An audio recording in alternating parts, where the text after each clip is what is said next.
बिस्मिल्लाहिर्रहमानिर्रहीम। देखिए, महबूब आज़म foundation MA foundation जो पिछले कई सालों से औरंगाबाद के अंदर मुख्तलिफ़ मकामात पर blood donation camp, medical camp और एजुकेशनल वर्कशॉप्स लेते आ रहा था।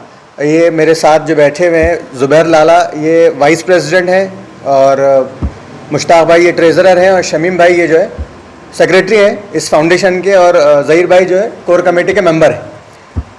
असल में जो आज एक सामना में एक न्यूज़ छपी है जिसके बाद थोड़ा सा सोशल मीडिया पर ऑर्गेनाइजेशन के मुतालिक गलत फहमियाँ चल रही है, जिसके जवाब में ये पत्रकार परिषद बुलाई गई है MA फाउंडेशन से। सबसे पहले तो मैं ये बात वाज़ेह करूँ कि मैं MA फाउंडेशन का एक मेंबर हूँ, लेकिन यहाँ पर ये जो गलत फहमियाँ सोशल मीडिया पर या न्यूज़पेपर्स के ज़रिए फैलाई जा रही है, तंजीम जो अपने मकासद के तहत समाजी खिदमत अदा कर रही थी, इसके जो फाउंडर रहे हैं या सदर के हैसियत से अपनी खिदमत अदा कर रहे थे नवीद शेख अब्दुल रशीद, इनके ऊपर ये इल्ज़ाम लगाया गया है कि इन्होंने कई नौजवान जो बेरोज़गार हैं इनसे रकूमात ली हैं कि इनको घाटी हॉस्पिटल में नौकरी लगाई जाएगी ब्लड बैंक के अंदर, जिसके बाद ये पिछले 2 से 3 दिन से गायब है, इनका फ़ोन भी बंद है।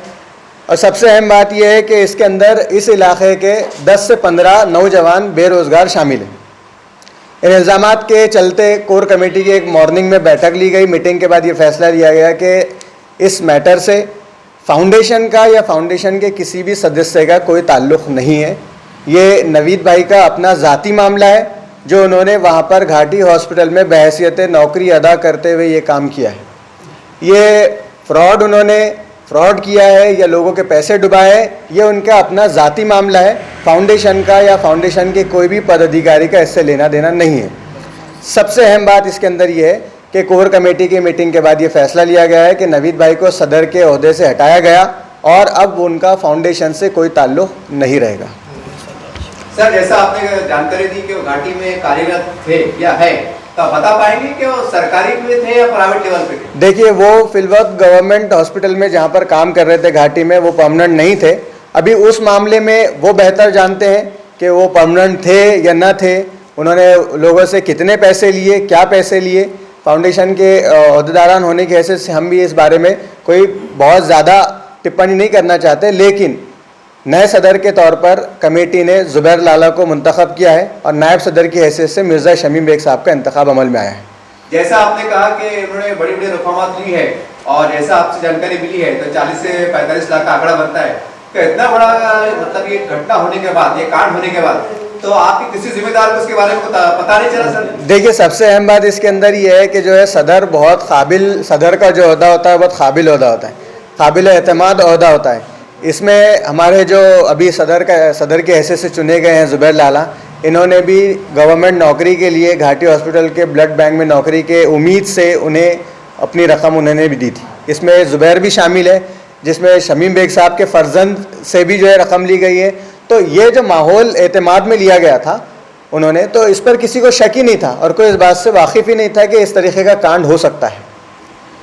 जिन लोगों ने पैसे मतलब लिए, जी, जो लोगों ने पैसे दिए, क्या वो किसी साहब का आपको ऑर्गेनाइजेशन के मतलब ताल्लुक है, मतलब कि आपको पैसे दो या तकाजा, कोई तरह का तकरार अब तक आई? देखिए, ऑर्गेनाइजेशन के किसी भी फ़र्द से अभी तक इस किस्म की तकरार नहीं आई है, लेकिन ऑर्गेनाइजेशन के ज़िम्मेदारान होने की हैसियत से ऑर्गेनाइजेशन ने यह फ़ैसला लिया है कि वाज़ेह कर दिया जाए कि इस मामले से या इस कांड से या इस फ्रॉड से ऑर्गेनाइजेशन का या ऑर्गेनाइजेशन के किसी भी पदाधिकारी का कोई ताल्लुक़ नहीं है।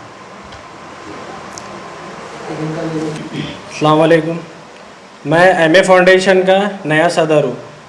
कोर कमेटी ने आज फ़ैसला लिया है कि आप सदर रहेंगे इंशाल्लाह, तो मैंने भी लब्बैक कह दिया उस पर। हमारे जो पिछले सदर थे अब्दुल नवीद भाई, उन्होंने जो काम किया है तो बहुत ही गलत हुआ। वो उस हादसे का शिकार मैं भी हूँ, ऐसा नहीं है कि कोई और है, उस हादसे का शिकार मैं भी हूँ। दूसरी बात यह है कि फाउंडेशन से इनका कोई ताल्लुक़ नहीं है, ना वो पैसों के बारे में हमको कुछ मालूम है, ना हमारे से कोई डिस्कस हुई। वो किससे लिए, कितने लिए, वो उनको कुछ मालूम है और वो बस अल्लाह ही बेहतर जानता है। उस हादसे का शिकार तो मैं भी हूँ। और दूसरी बात कि अब उनका फाउंडेशन से कोई ताल्लुक़ नहीं है। किसी को भी अगर जॉब के बारे में कुछ बात करना है तो आप डायरेक्ट उनसे रब्ता करें, हमसे कोई बात ना करें वो जॉब के बारे में। जो भी कार्रवाई होंगी वो कानूनी कार्रवाई होंगी।